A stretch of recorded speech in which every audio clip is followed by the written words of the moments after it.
So what's up, everybody? It's me, Drew Starscreamer, and we're here with something pretty cool. Actually, this is actually another Memory Toys figure. I do have the Mr. G figure, which made an appearance in previous videos. Add here for it, but this is their Bloody Hands Morlock, the Bounty Hunter. This is pretty freaking cool. Not much in the box. Back here, this reminds me of the artwork on Warcraft 3, I think it is. But this is not the Warcraft figure. That's kind of interesting. Someone else is making those. I did get this from 52K Toys. I still have that bear on order, but I got that from Big Bad Toy Store, and I really want that bear. Except Big Bad Toy Store charged me a $25 non-refundable fee, so kind of stuck waiting for them. So I kind of got this guy as an impulse just because I was jonesing for something a little different, and this definitely is. Much like the Mr. G, the box doesn't have much to go on here. Big bloody handprint, and then the skull helmet on here. But enough about that, let's get this out of the box. Well, meat's back on the menu, boys. And this boy... yeah, he's packing some. This is a very, very cool figure. Is it my personal taste for my collection? I'm still trying to figure it out. I usually collect more sci-fi based and superhero based and mechs and things like that. Military and all. So I don't have too much fantasy stuff. I don't have any kind of mythic legions. I mean, I'm looking at my collection right now. I mean, honestly... I think this is the only fantasy figure I really have in my collection. So, I mean, I like it.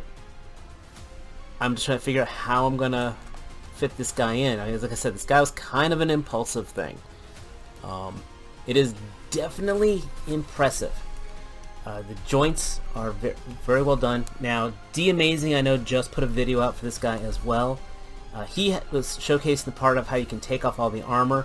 I'm not really going to get too much into that because honestly, I haven't quite figured out how to take off this vest.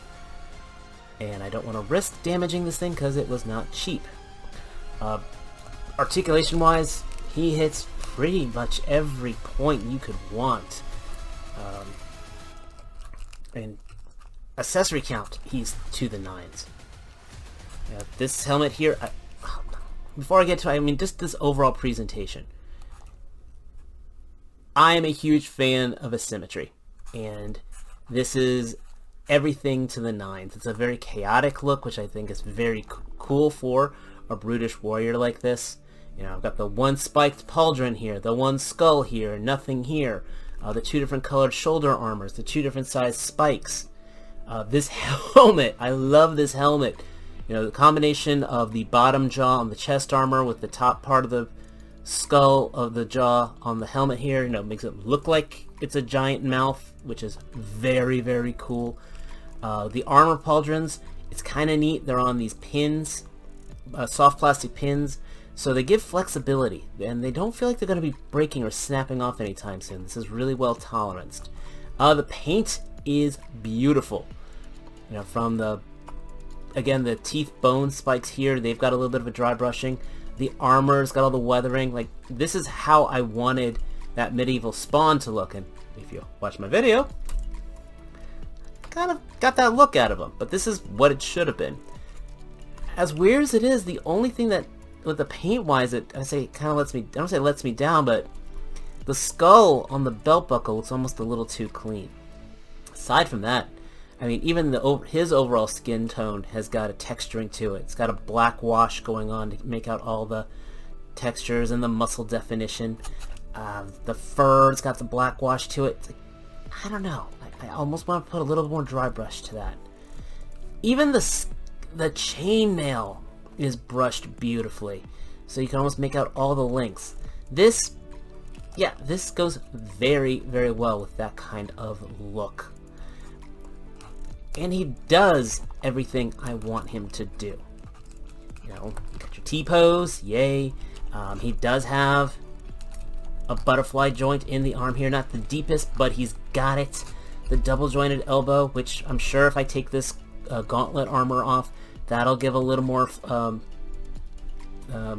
articulation to it, more range of motion. You know, wrist swivel, everything is good there. This is on the dumbbell joint, so I get the full torso movement, as well as he's got the waist. Very good ab crunch forward, very good ab crunch back, double jointed knees. Doesn't have the drop down hips, but he really doesn't need them. The armor does not hinder his articulation either. So, you know, as I was talking about with Blade Master Wang, you know, all the cool stuff was hindering him. He has none of these issues. In fact, all my complaints about Blade Master Wang are completely countered in this figure. I can pop the hands off, which we'll talk about in a little bit. Zero issues on there. You're supposed to be able to pop the feet off. That one I might have to heat things up. These boots are supposed to have toe articulation. I can see the pin here, but they're tight. I cannot get them to bend. If I can pop these feet off, I might stick these in the freezer just to see if I can freeze them up and make if there's any paint in there, that usually makes it brittle. Bottom of the feet, he's got peg holes. You don't see that often from these size figures. So I could probably use a NECA stand or even a McFarlane stand if I chose to. But this guy really doesn't need a stand, which is another thing I like. I mean, again, we have no edits here. So we're going to do... You know, I'm no just Jay Hernandez here, the master of the balancing, but I can do a kick the door in, daddy's home kind of pose, no problem.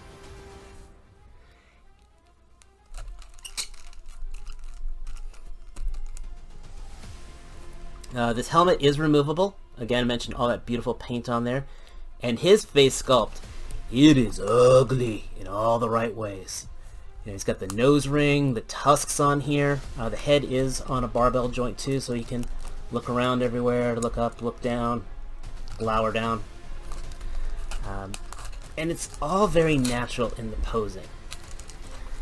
Now the other thing this guy comes with is a ton of accessories. So let's take a look at some of those. So let's talk about some of the basics he has with his accessories.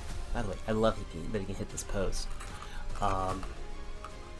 First, he's got a second head with the bellowing look to it, so a war cry. The helmet also fits over this quite nicely, so you can still have him wear the helmet with it, which is pretty cool.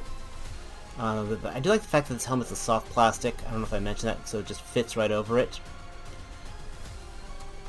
Second, he's got another alternate head. Again, the helmet fits over that just fine. And it's got this slot on here because he has not one, but two different mohawks. So we can kind of have him in a frenzied punk rock or clean cut look. They know what they're doing here at Memory Toys. They want you to buy more than one, and you can have two or three different looks all from the same figure. By the way, I guarantee they gotta be coming out with a green version of one of these guys. They gotta. He also has, since he is a bounty hunter, these two heads of bounties that he has claimed. Kind of hope that they make these into monsters too. I really don't want to get into a new line, but I do kind of like that. Now these, if you notice, they're on rope here, and they're knotted. He did come with additional string. You could probably thread these through there, and then tie this around his waist. Me, I'm always horrible with this stuff, so while it's cool that he has these, I am going to probably pass on displaying these with him. He also has another creature skull. It's got the cracking to it and this hole in there. You can actually just put that right on one of his pauldrons, make it look like he just got sloppy with his kills. These are just some great ways of showing off his personality. Now, like, this is, I think, is exactly how it's intended to be. I'll probably leave that on there for display. He also has weapons. Another gorgeous sword. Still gonna say Blade Master Wang's is ahead of him on this, but this is very well done. It has that hand-forged look to it. You know, it's not perfect. The wrapping on here has a great wash on the handle, and same with the spike on the end here. So he can obviously hold this. He can even use this end as a weapon. He has like a little scabbard on his belt here. I'll probably put that on there as we get a little further into the review. And then he has this beast of a sword.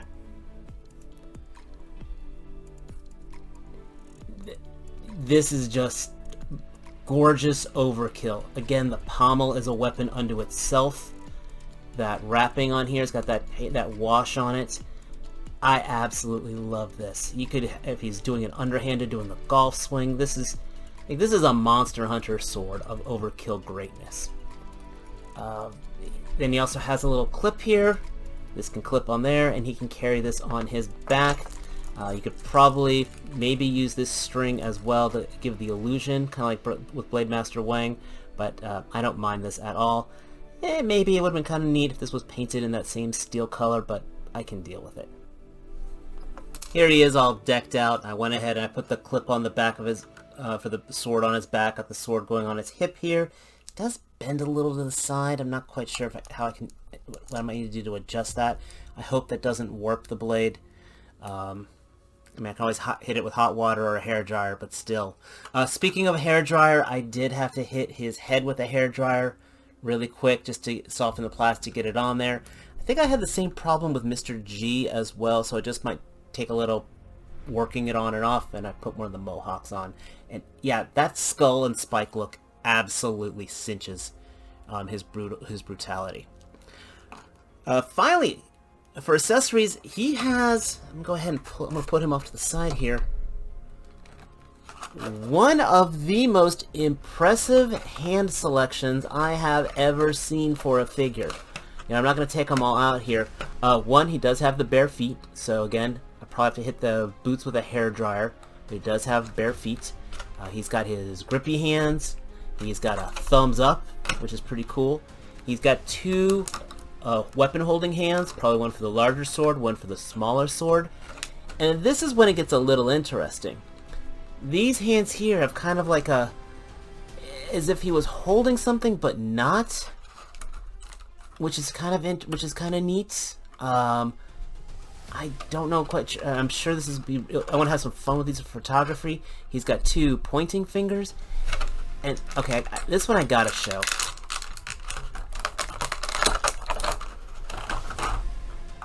He's got like pinchy fingers, that's just unique. I don't know if I could have him, fighting somebody and catching somebody's sword with them, but this is very different. Like, maybe I could give him like a card to hold. I mean, I don't hate this. I mean, this is just, it's very different. He's gonna pinch your nose. He's gonna say you missed it by this much. Do shadow puppets? I don't know, but this is just very interesting. And the hands popped off pretty easy for changing them around. But between that and this one, again, this is neat. I could probably put something in that finger again, like making a card or something. Maybe even take a hobby knife and split the thumb a little more, just to let it open up, so again I can have him hold something. These are just very unique sculpts. I'm not quite sure how, what the motivation was for him, but I really dig them. And you can make the veins out in the hands. But this is probably the neatest hand selection I've seen for any figure. And remember with Mr. G, he had only he had the fists and the knuckles, the walking on the knuckles hand, so this is definitely a step up from before. Quick size comparison, he's a big boy. I mean, again, we got our Garrison Cavalry, we got this. I didn't want to get out the Blade Master Wang just because, again, being kind of the pain he is to stand, I've got him in a really good spot in my display case. But he's definitely in scale with the Fury toy figures. I definitely think he does not meet the aesthetic for the Animal Warriors of the Kingdom stuff, but this is definitely a neat thing. Oh, before you ask, this is a 1/12 scale throne I found on, I can't remember if it was Amazon or eBay. It's a knockoff of the Mephisto throne, except it's made of a soft plastic. I think you can get it anywhere between like 18 and 28 bucks, just to let you know. If you do find this, I hit this with a dry brush personally, with like a bone white to really bring out the skulls, but I digress. He looks awesome in it. I think this is his new home, so I do have a display option. That being said, he looks really, really good. This is not the cheapest figure. I know with 52K Toys it was like 75 bucks plus shipping, and it's definitely the price point. You're getting what you pay for. Me, I'm not quite sure if it hits my pure aesthetic of everything I collect. Oops, that was the mohawk in there. Put that back.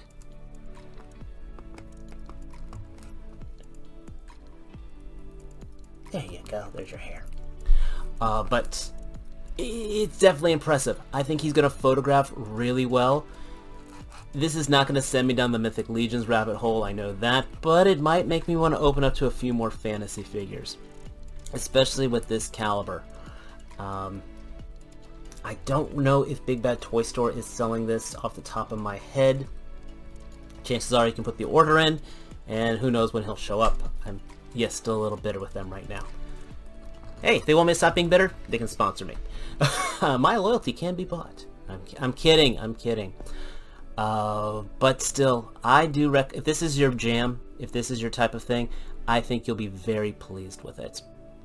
Well, let me know your thoughts. You know, that's what the comment section is down below for. Let me give me a line down there. Give me a thumbs up if you like this video. If you're new here, hit that subscribe button. Come on, I want to get to 500 so I can at least get the membership thing so I can design some cool icons or something. Then we'll complain about getting to 1,000. But still, until then, as always, until next time, take care. Peace.